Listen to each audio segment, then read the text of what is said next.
This image right here has been making its way around social media recently because it purports to be from Warhammer Fantasy The Old World. Games Workshop, in my opinion's piss-poor attempt to recreate the world that they themselves destroyed, making it less of Old World fantasy and more Age of Sigmar light, in my opinion. And the reason why this image has become so popular is because it seems to signify everything that is wrong with Warhammer The Old World, and it simply gets worse the longer you look at it.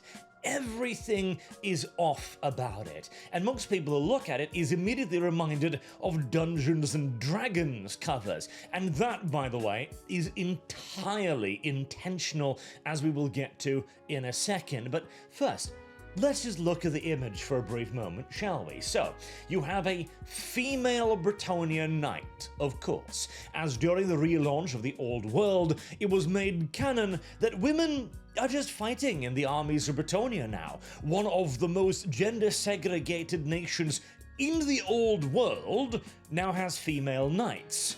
For some reason. Well, we know the reason why. It's modern-day politics, as it has absolutely nothing to do whatsoever with the Old World. Yet, of course, strangely, there are still no male servants of the Lady of the Lake, because, again, this sword swings one way and one way only. Then we have a black soldier of the Empire right there, and here's the thing as well. Okay. Diversity is obviously, yet again, the modern value, and Games Workshop have made their support of DEI very clear and very blatantly spoken, as they've said that they will endeavour to increase the representation in the stories they'll tell. The problem is, the Warhammer world isn't our world. It's an easy mistake to make if you have absolutely no connection to or understanding of Warhammer Fantasy whatsoever, as the map does kinda look similar, but there aren't actually a whole lot of black people in Warhammer The Old World. See, this isn't just Africa, okay? The Southlands and what is sort of kind of the Africa continent in Warhammer Fantasy, it's occupied primarily by forces like Araby, for example. Arabic-looking people, not sub-Saharan Africans, as we also have Nagash, the Egyptian types from Old Khemri, and I feel like you two might be about to smack me for pointing this out, but the closest we have to traditional-looking black people like this guy in Warhammer Fantasy is, pygmies.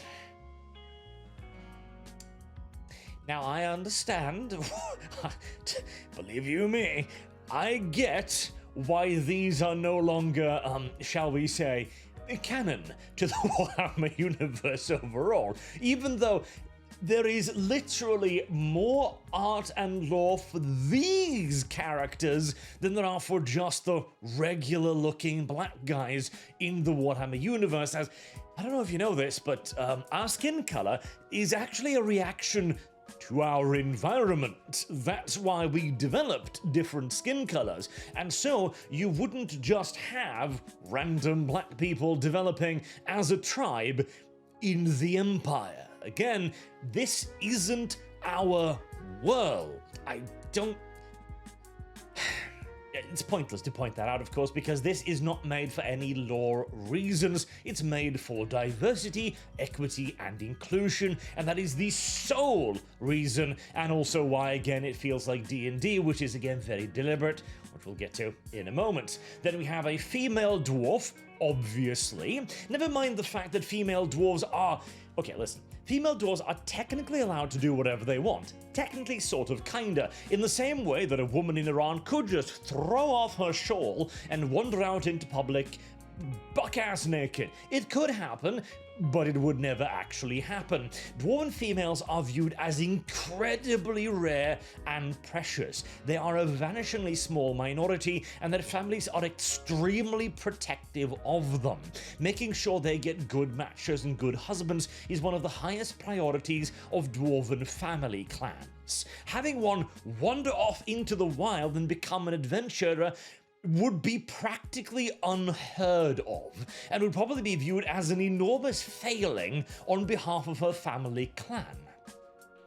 We have another random female halfling in the back. You know, the halfling is the least offensive. At least he's using a bow, which would be the kind of weapons that the lazy and cowardly halflings would use. Now, halfling adventurers are vanishingly rare, and I can only imagine female halfling adventurers make up a 0-point-something percentage of that already 0-point-something percentage of the overall group, but the least offensive of the bunch, actually, and I don't hate the little beast wizard here either, although he looks way too civilized for one that wields the amber wind right there. And may I also, this is a bit more of a nitpick, but the way they hold their weapons, as I shall demonstrate with my own trusty sword, beginning with our non-canonical dude up front here. He's holding his sword like this. Like he's about to smack them with the flat end of his blade. Why? I guess from the artistic presentation, I've got like, look, it's a sword, look, you can see the flat end of it, instead of drawing it, you know, like that, I guess. And the Bretonnian knight as well is for some reason holding her weapon like this. I mean, she's not pointing at anything unless there's enemies in the sky she's pointing out. Instead, she's weakening her grip for no reason, as this is quite uncomfortable and simply way worse than just gripping your goddamn sword. Even the dwarf is holding her hammer like this, like she's going to punch people with it, rather than, as you would naturally do, hold it at the haft of the weapon to swing it. And her gun as well. Okay, so she has what appears to be some sort of blunderbuss-style pistol with a scope on top. Hey. It comes across as random bits and bobs and pieces that nobody really knows how fits together, but they're like, well, we're making a fantasy RPG. We gotta toss some random garbage in there, right? Because that is indeed the D&D formula where nothing makes sense. Nothing needs to make sense anymore. Not the technology, not the races in question, not their traditions, not their backstory, not the lore. Anything whatsoever, and again, this is deliberate. So, I tracked down the origin of this artwork. It was colored by Ivan Abata here on a sketch from another person, and it is the Game Master shield from a new version of Warhammer Fantasy, apparently. Not Fantasy itself, but the role-playing game. I hadn't even heard of this. Apparently it came out just a few weeks ago, at least the artwork was kind of a few weeks ago, as I've played a lot of the Warhammer Fantasy RPGs, and interestingly, this one, the role-playing game, has been given some very particular kind of praise. An easy way in for people less familiar with the lore. Or the upcoming Old World role-playing game promises the quickest route into grim and perilous adventure in the Warhammer Fantasy universe. They even removed the D100 system, the simple percentage dice rolls, because somehow this was too difficult to get into. A percentage dice roll was too difficult to understand, and so they replaced it with a D10 system. What? That obviously does not make any sort of sense whatsoever, unless your goal was to D&Dify Warhammer Fantasy. And as apparently all of the praise for it is that it is less Warhammer Fantasy, that you don't need to know the lore for it, That is what it is. This is simply just more Dungeons & Dragons slop. And it's not even Dungeons & Dragons in the term of it being D&D, because D&D itself also was a very unique and interesting setting once upon a fucking long gone time. It is the slopification of it, the moderation of it, the reduction of everything to being the same. Warhammer is not Dungeons & Dragons, nor is D&D Warhammer. They are very supposedly indeed, they are intentionally supposed to be different franchises. They are not merely representations of our modern day world, or more often than not, California. They're supposed to be unique fantasy setting with unique races, unique species, unique politics, God help me, unique everything. Warhammer Fantasy is not Dungeons & Dragons, and I knew this was a mistake that Games Workshop was going to make the moment they started releasing the nonsense like the new Kislev Ice Guard, for example, where suddenly now everybody has magical ice weapons.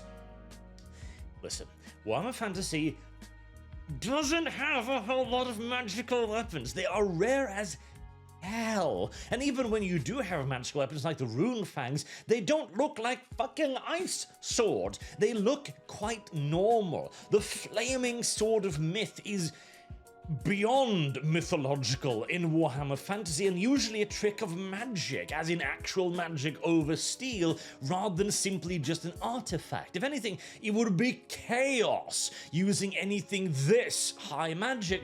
As I remind you, yet again, in Warhammer Fantasy, all magic originates from chaos. In other words, this is a fucking chaos weapon. But you'd only know or care about that if you had even the faintest interest in the actual fucking lore itself. And with modern day Warhammer Fantasy, I mean, God, I hate Cathay, and I was even one of the people who was like, okay, I don't actually mind if Creative Assembly makes some lore for Cathay, introducing Ind or China, etc., or even Nippon. Go ahead, why not? They're already expanding upon Warhammer as it is, and GW killed their settings, so let them have a go for it. But we've made the most ass-kissing version of China imaginable. They've got fucking war golems, technology that the dwarves themselves forgot about 5 millennia ago is produced as if it's some sort of fucking parlor trick over there. A lot of the charm of Warhammer was that it was quite low fantasy. It was a take on our world, but fundamentally different. This wasn't just Africa, it was Araby, and the Southlands itself was populated primarily by orcs and lizardmen rather than the pygmies, which incidentally came from Lastria, where they were basically hunted into near extinction by the lizardmen. And if you wanted black people in this world, honestly, you'd be better off inventing lore for, say, Kush, for example, or some sort of enclave off to the far distant east where we know basically nothing about it. But this has nothing to do with the world. This is to do with modern day representation. And I'll point out as well as too, the only two characters on this artwork that would be conventionally attractive are the two men, as you've got a pretty boy Legolas archer firing a fucking magic arrow, because of course he is, and the amber wizard with his man bun, which again is way too civilized for an amber wizard, but oh, details, whereas the dwarf, holy mother moly, let's see here.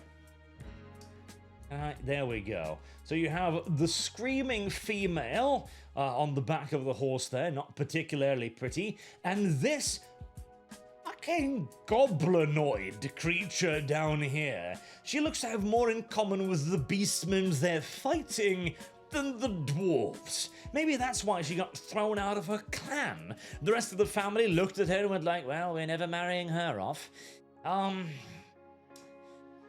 Send her to an adventurers guild, maybe she'll fuck up, get ashamed, shave her head, and we can just forget about her forevermore. That is the only lore justification I can find for why one of the unfathomably rare and precious dwarven females was sent out of the house with a defective pistol and obviously no fucking clue whatsoever how her hammer works. Warhammer Fantasy The Old World is exactly that, the old world. It is just more D&D slopification of what was once a unique and very interesting setting, attempting to grind everything down and reduce it to the same pallid, uninteresting sludge, where modern-day politics and Californian representation is infinitely more important than the universe from which it hails, even now leading itself to the dumbification and simplification of the fucking rules, as honestly, the idea that a simple percentage-based system can somehow be more difficult to understand than a D10? It reminds me of that piece of news where they were replacing the old analog clocks in schools with digital ones because the children couldn't tell the fucking time. Oh god.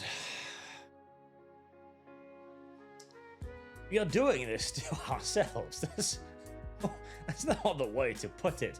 We are actively damaging our own brain cells now, and the only way to protect yourself is to just not engage with it at all, as again, I don't know who the hell needs to be told this, but I don't want a role-playing game set in Warhammer Fantasy where you would think that immersing yourself in the granularities of the world to have more of a personal connection with the deep and down-to-earth levels of the universe would... Why would that require less familiarity with the lore? If anything, that should be greater. Still, that should come with massive source books telling you the nitty-gritty details of things. I remember in the old Warhammer Fantasy roleplay books, they had entire sections explaining you how people spoke in certain region, or going into the lore of fucking frog catchers and why that was a thing. God, it's the exact opposite of what anyone should want. And again, like, quickest route in the grim and perilous adventure. God. Everything doesn't have to be easy. Everything doesn't have to be quick. And the fact that everything is ruins what we already have. I don't want more D&D. We already have D&D. Well, one could happily argue we don't even have that anymore, as you've got the same checkbox nonsense going on over here, obviously. Warhammer The Old World is just our world. It's just modern politics with a very, very thin Warhammer Fantasy wrapping around it. And the sooner as many people as possible recognize that fact and unilaterally reject it, listen, old Warhammer Fantasy is still there. Go back and play that instead. There is nothing GW can or will do to improve upon the world that they themselves happily and haphazardly destroyed. The only reason they're even bringing back these few scattered crumbs of the old world is because Age of Sigmar has been such a tremendous failure that they are doing this begrudgingly. We are dragging them, kicking and screaming back to the old world, and they will kick over every paint can and ruin every piece of it they can whilst we're doing it. This is not something they're doing willingly or eagerly or with any sort of passion. They are doing this begrudgingly. We are forcing a pissed off child to go back to making the thing we would want them to make. We should not expect quality, we should not expect care, and we should certainly not under any circumstances expect any degree of fidelity to the old world.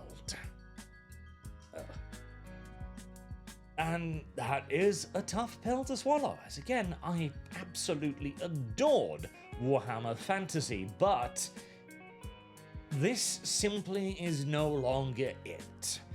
I don't care how many, at least the beastmen still look sort of like beastmen. Still looks a little bit too civilized for my taste of a beastman there, the anti-civilizational force, etc., but at least that's something. And hey, you know what?